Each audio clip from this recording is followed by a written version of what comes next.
Кадырман калайыккал урматтуу бүгүнкү салтанаттын катышуучулары, кымбаттуу куткаруучулар. Бүгүн биз адамзаттын жашоо турмушуна айттырбай келген аламат кырсыктын, жер титирөөнүн очогунда адам өмүрлөрүн ажалдан арачалап калган кайраты күч, эрки бекем куткаруучуларыбыздын каармандыгы менен эрдигине ыраазычылык билдирүүнүн убакыт сааты чыгып, баарыбыз салтанаттуу иш-чарага чогулуп отурабыз.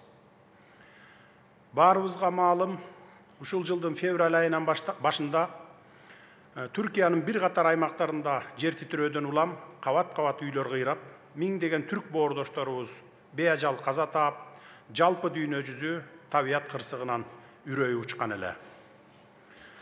Эрки күчтүү түрк журтчулугу жараткандын жазган мындай оор сыноосун дагы баштарынан кечиришти.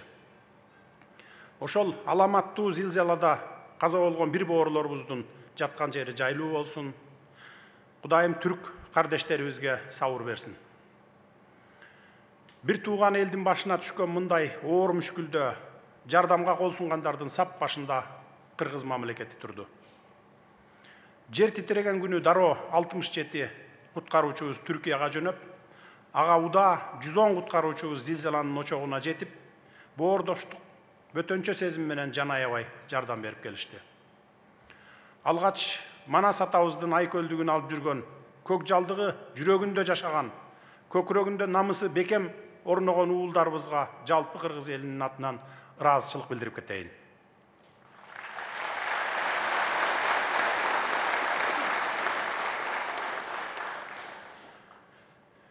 Мен ошол зилзаланын кооптуу очогунда издөө куткаруу иштерин чын дили менен жан үрөп аткарган куткаруучуларыбыздын ат көтөргүс эмгегин баса белгилеп токтолуп кетейин. Куткаруу иштерине барган жигиттерибиз урандынын астында калган туугандарына жардам бере албай, айласы куруп, кыйынчылыкка туш болгон түрк элине жөлөк таяк болуп, жакындарын куткарып, адамгерчилик деген улуу сапаттын үлгүсүн көрсөттүңүздөр. Өзүңүздөр билгендей, биздин куткаруучулар 13 күндөн кийин, тагыраак айтканда 296 сааттан кийин дээрлик тирүү адам жок деп изделбей турган урандылардын астынан толугу менен бир үй бүлөнү таап, 3 адамдын өмүрүн сактап калдыңыздар. 15 күндө урандылардын алдынан жалпы 8 адамдын өмүрүн куткарып, 198 адамдын сөөгүн чыгарып, туугандарына тапшырып бердиңиздер. Дүйнө эли таң калган, түрк эли терең таазим кылган мындай окуялар эки элдин тарых барактарында жазылып кала турган эрдик болду. Кыргыз жигиттеринин эрдиги менен эбегейсиз эмгеги жалпы журтубузга сыймык болсо, келечек муундарыбызга мыкты өрнөк болуп калат.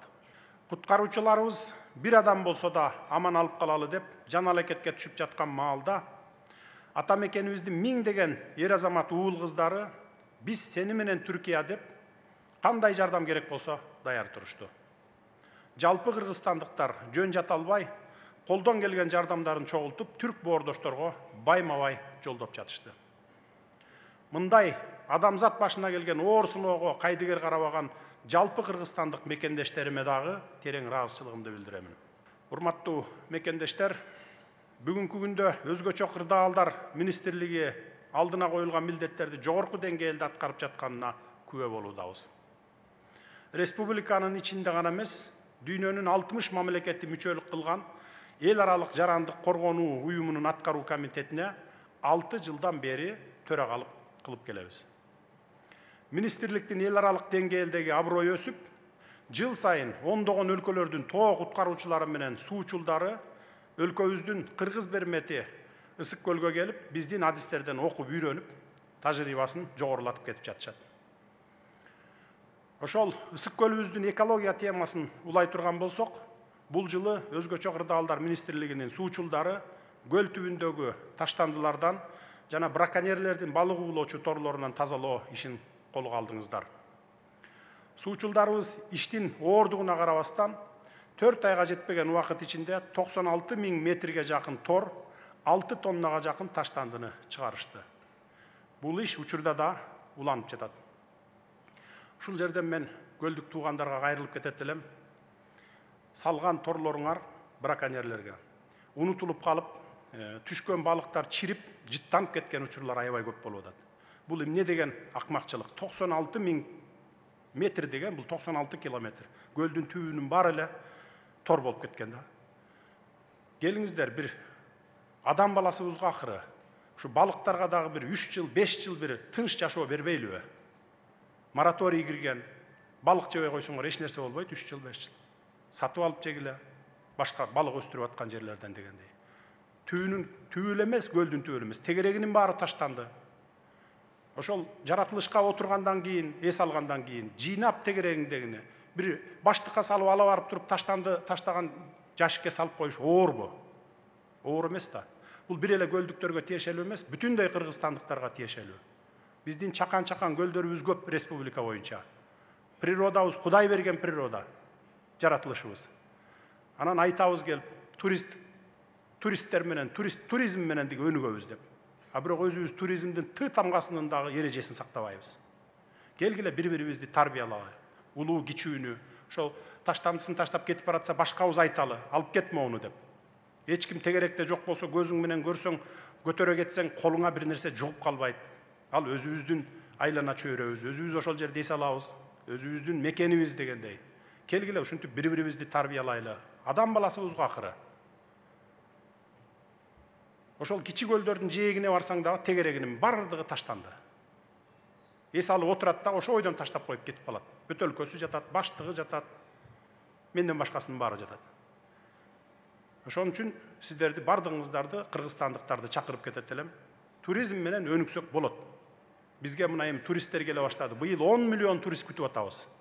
Былтыр 4 миллион туристти кабыл алган болсок, быйыл 10 миллионду. Ошондуктан сиздерди чакырып кетет элем. Тазалыкка, бири-бирибизди тарбиялайлы.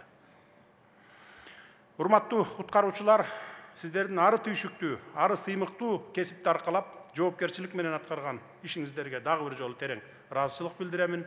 Сиздерге ар кандай кырдаалдарда адам өмүрлөрүн сактап калууда, болушу мүмкүн делген табигый кырсыктардын алдын алууда күнү-түнү даяр турат деп элибиз чоң ишеним артып турат. Кудайым кыргыз элин бөөдө кырсыктан сырткары кылып, элибизге бейпилчиликте, токчулукта, тынчтыкта жашашын насип этсин. Рахмат көңүлүңүзгө.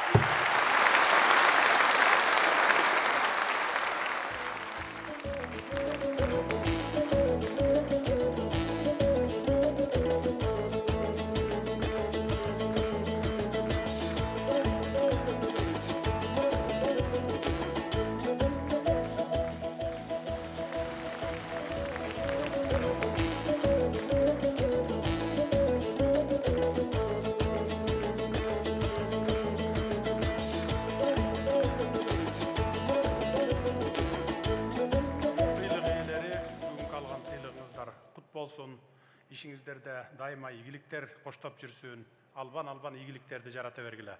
Анан ушул бүгүнкү эле сыйлык менен токтоп калбастан, мындан да жогорку даражалуу сыйлыкка жеткенге алдыга умтула бериңиздер. Дайыма ийгилик ишиңиздерде болсун. Баарыңыздарга рахмат.